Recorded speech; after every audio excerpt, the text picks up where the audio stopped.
الحمد لله وحده والصلاة والسلام على من لا نبي بعده أما بعد قال النبي صلى الله عليه وسلم لا يقبل الله صلاة أحدكم إذا أحدث حتى يتوضأ۔ معزز حاضرین، کل کے درس میں ہم نے نجاست کو، گندگی کو دور کرنے کے طریقے کیا ہیں اس کو ہم نے جانا تھا۔ جیسے گندگی اگر جسم پر لگ جائے یا کپڑے پر لگ جائے یا پھر نیچے زمین پر گر جائے تو اس کے ازالے کے طریقے کیا ہیں اس کو ہم کل کے درس میں جانے تھے۔ آج انشاءاللہ طہارت کے احکام اور مسائل میں ایک نیا عنوان یہ ہوگا کہ وہ چیزیں جس سے وضو ٹوٹ جاتی ہیں، اسی طرح سے وہ امور جن سے غسل ٹوٹ جاتا ہے، یعنی وہ امور جن سے غسل واجب ہو جاتا ہے اور وہ امور جن سے وضو واجب ہو جاتا ہے۔ اس چیز کو انشاءاللہ العزیز ہم جاننے کی کوشش کریں گے باذن اللہ۔ اس کو عربی زبان میں حدث اصغر اور حدث اکبر کہتے ہیں۔ حدث اکبر بڑی ضرورت، حدث اصغر چھوٹی ضرورت۔ حدث اکبر میں غسل واجب ہو جاتا ہے اور حدث اصغر میں وضو واجب ہو جاتا ہے۔ ہم شروع کرتے ہیں حدث اصغر سے، یعنی وہ چیزیں جو وضو واجب کر لیتی ہیں۔ اس میں پہلی چیز یہ ہے قضاء حاجت۔ قضاء حاجت کس کو کہتے ہیں؟ قضاء حاجت اس کا اردو معنی ہے ضرورت پوری کرنا۔ قضاء الحاجہ کہتے ہیں ضرورت پوری کرنا۔ وضو ٹوٹنے کے لیے پہلی چیز جو پیشاب و پاخانہ کا جو راستہ ہے اس سے کوئی بھی چیز نکلے تو اس میں وضو واجب ہو جاتا ہے، سوائے دو تین چیزوں کے۔ اس کا ذکر میں انشاءاللہ العزیز آگے کروں گا کہ ان چیزوں میں غسل واجب ہو جاتا ہے۔ اس میں پہلی چیز ہے قضاء حاجت، یعنی پیشاب یا گندگی باہر نکلنا۔ اس ضرورت، اگر یہ ضرورت نکل جائے، باہر نکل جائے کہ پیشاب یا پھر پاخانہ باہر نکلیں تو اس سے وضو جو ہے واجب ہو جاتا ہے۔ اب اس سلسلے میں کچھ چیزوں کو سب سے پہلے ہم ذہن میں رکھنا ہے۔ قضاء حاجت کے آداب کیا ہیں؟ یہ سب بنیادی ضرورتیں ہیں، مگر کئی مسلمان جو ہے اس سے ناواقف ہیں۔ یہ ایسا علم ہے، اس کو علم ضروری کہتے ہیں، کیونکہ ہر انسان کی فطرت میں اللہ تعالیٰ ہر انسان کی فطرت میں رکھا ہے کہ انسان پیشاب کو، پاخانہ کو ہر انسان جاتا ہے۔ اللہ تعالیٰ ہر ایک کی ضرورت رکھ دی ہے، تو دن میں 4-5 مرتبہ جاتے ہیں، مگر اس کے آداب نہیں معلوم ہیں، اس کے طریقہ کار ہمیں نہیں معلوم ہے۔ آج کل امت مسلمہ کی بڑی جماعت ان چیزوں سے کورا ہے، یعنی لا علمی کا شکار ہے۔ پہلی چیز اس میں ہمیں جو ذہن میں رکھنا ہے وہ یہ ہے کہ قضاء حاجت کے وقت پردے کی خاص کوشش کرنا چاہیے۔ مطلب کیا ہے؟ ایک ایسی آڑ میں رہنا، ایک ایسے پردے میں رہنا یہ ضرورت پوری کرتے وقت جو کوئی اور ہمیں نہ دیکھے۔ تو اس کے لیے سب سے پہلی چیز ضروری یہ ہے کہ انسان قضاء حاجت کے وقت اگر گھر میں بیت الخلاء موجود ہو تو گھر کے بیت الخلاء میں وہ جائیں اور اپنی ضرورت پوری کریں۔ گھر میں بیت الخلاء اس کا ثبوت ملتا ہے، کچھ لوگ اس کے تعلق سے، گھر کے بیت الخلاء کے تعلق سے اس کا انکار کرتے ہیں اور یہ کہتے ہیں کہ یہ سلف کا اور پہلے کا طریقہ نہیں ہے۔ پہلے ایسا ہوتا تھا، قضاء حاجت کے لیے لوگ باہر جاتے تھے اور بیت الخلاء وغیرہ باہر ہوتا تھا، گھر کے اندر بیت الخلاء نہیں ہوتا تھا۔ جبکہ جو ہے ہمیں عہد نبی صلی اللہ علیہ وسلم سے یہ معلوم ہوتا ہے کہ اللہ کے رسول صلی اللہ علیہ وسلم کے گھر پر خود کیا تھا؟ بیت الخلاء تھا۔ آپ کے گھر سے متصل کنارے بیت الخلاء تھا۔ اس کی دلیل حضرت عبداللہ بن عمر رضی اللہ عنہ سے مروی ہے، ان کی بہن حفصہ رضی اللہ عنہا وہ کہتے ہیں کہ میں گھر کی چھت پر چڑھا، حفصہ رضی اللہ عنہا کی گھر کی چھت پر چڑھا تو میں نے نبی کریم صلی اللہ علیہ وسلم کو شام کی طرف پیٹ کر کے اور کعبے کی طرف منہ کر کے استنجا کرتے ہوئے پایا۔ یعنی نبی اکرم صلی اللہ علیہ وسلم جو بیٹھے تھے، آپ کا فیس اس طرف تھا کعبے کی طرف، جبکہ جو ہے پیٹ شام کی طرف اللہ کے رسول صلی اللہ علیہ وسلم کی تھی۔ اب یہ الگ مسئلہ ہے کہ قضاء حاجت کے وقت پیٹ اور چہرہ کہاں ہونا ہے، اس کو انشاءاللہ جب اس مسئلے میں ہم آئیں گے اس کی میں وضاحت کروں گا علماء کے اقوال اور دلائل کے روشنی میں انشاءاللہ۔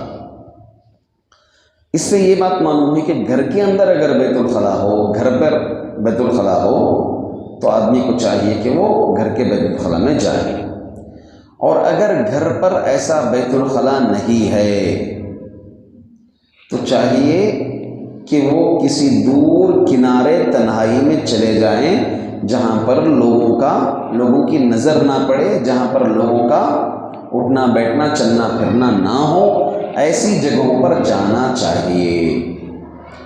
اس کی دلیل حضرت مغیرہ بن شعبہ رضی اللہ تعالیٰ عنہ سے مروی ہے، نبی اکرم صلی اللہ علیہ وسلم کے بارے میں فرماتے ہیں کان اذا ذهب لحاجته ابعد فی المذهب، تو اللہ کے رسول صلی اللہ علیہ وسلم جب بھی قضاء حاجت کے لیے جاتے تو اللہ کے رسول صلی اللہ علیہ وسلم بہت دور چلے جاتے تھے۔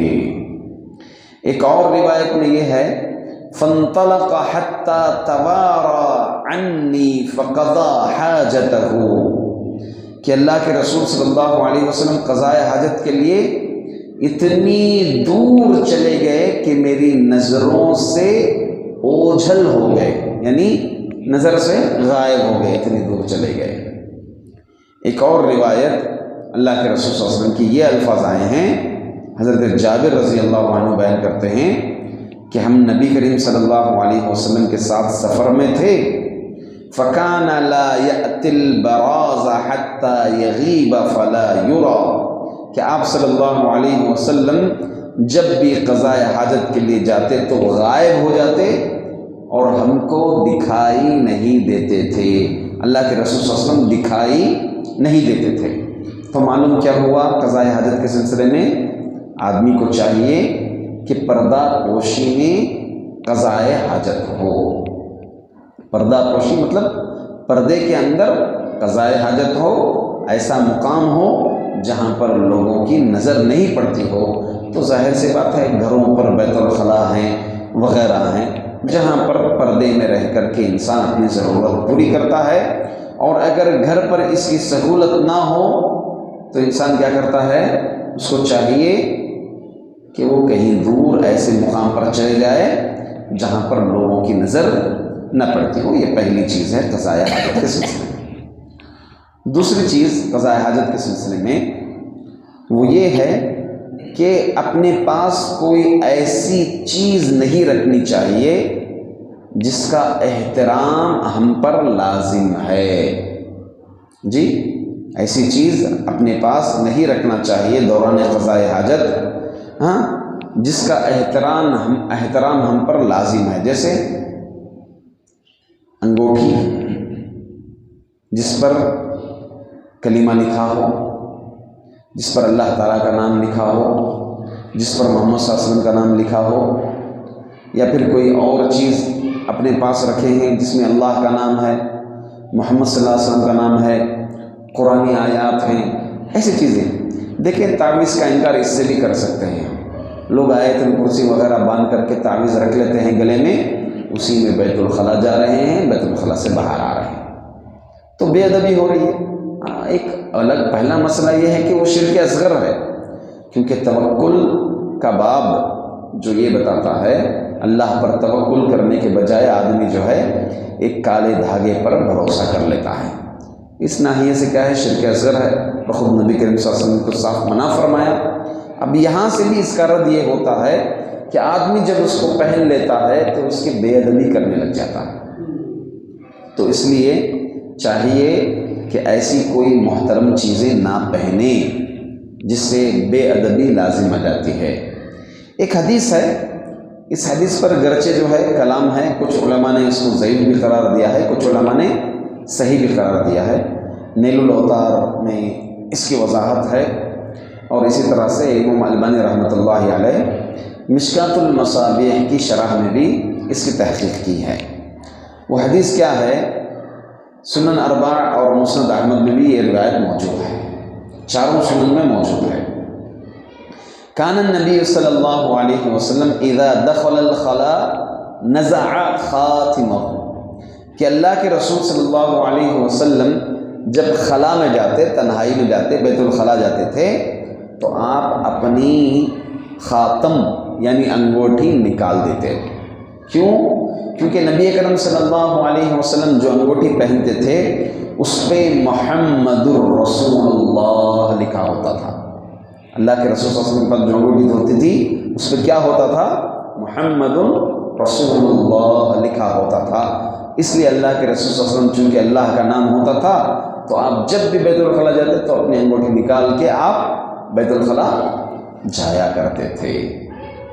تو یہ حدیث، اس کی صحت و ضعف آپ ایک طرف رکھیے کہ علماء نے اس کو صحیح بھی کہا، دیگر علماء نے جو ہے اس کو ضعیف بھی قرار دیا، مگر اس حدیث کے مفہوم سے ہمیں کیا معلوم ہوتا ہے؟ مفہوم سے کیا معلوم ہوتا ہے کہ ہم بیت الخلا جاتے سمے ایسی چیزیں نہیں رکھنی چاہیے جس کا احترام لازم ہو جاتا ہے، اس کی بے احترامی ہو۔ اب جبکہ اللہ تعالیٰ کیا فرمائے؟ وَمَن يُعَظِّمْ شَعَائِرَ اللَّهِ فَإِنَّهَا مِن تَقْوَى الْقُلُوبِ، جو اللہ کے شاعر کی تعظیم کرے، عظمت بجا لائے، یہ دلوں کے تقوی کی بات ہے۔ ہاں، تو اس لیے ہمیں ایسی چیزیں، لاکٹ، کچھ خواتین اور بچوں کو خصوصاً بچانا چاہیے۔ کچھ لاکٹ پہنائے ہیں بچیوں کو، سونے کی ہی لو، چاندی کی ہی لو، جس میں جو ہے کلمہ لکھا ہوا ہے، جس میں اللہ کا نام لکھا ہوا ہے، قرآن کی کوئی آیت لکھی ہوئی ہے، ایسی چیزیں عورتیں عموماً بیت الخلا وغیرہ سب چلے جاتی ہیں گھروں پر، اس کو پہنے استعمال کیے ہوئے، خصوصاً عورتوں کو اور بچیوں کو ایسی چیزیں پہننے سے بچانا چاہیے، اور انسان بھی خود مرد حباب بھی بچنا چاہیے۔ نہیں، اگر پہننا لازم ہو گیا، کوئی انگوٹھی ایسے پہنے ہیں جس پہ لکھا ہوا ہے، تو ضروری ہے کہ وہ اس کا اہتمام کریں کہ اسے اتار کر کے وہ جائیں بیت الخلا کو۔ تو یہ دو چیزیں ہیں بیت الخلا کے سلسلے میں جو میں نے آج کے درس میں ذکر کی۔ پہلی چیز یہ میں نے یہ بتائی کہ بیت الخلا جب جانا ہو تو آدمی تنہائی اختیار کرنا چاہیے، پردے میں جانا چاہیے، چاہے قریب ہو چاہے دور ہو۔ دوسری بات یہ ہے کہ ایسی چیزیں جس کا احترام واجب ہے، لازم ہے، ان چیزوں کو نکال کر جانا چاہیے۔ اس کی بھی میں نے آپ کے سامنے دلیل پیش کر دی۔ انشاءاللہ اور بقیہ بیت الخلا جانے کے آداب ہیں، انشاءاللہ ہم آگے کے دروس میں بھی بإذن اللہ تعالیٰ جاننے کی کوشش کریں گے۔ اللہ تعالیٰ سے دعا ہے کہ اللہ تعالیٰ ہم تمام کو بیت الخلا جانے کے قضائے حاجت کے آداب کو اپنانے کی توفیق عطا فرمائے، عمل کرا ہونے کی توفیق عطا فرمائے۔ آمین۔ وآخر دعوانا ان الحمد للہ رب العالمین۔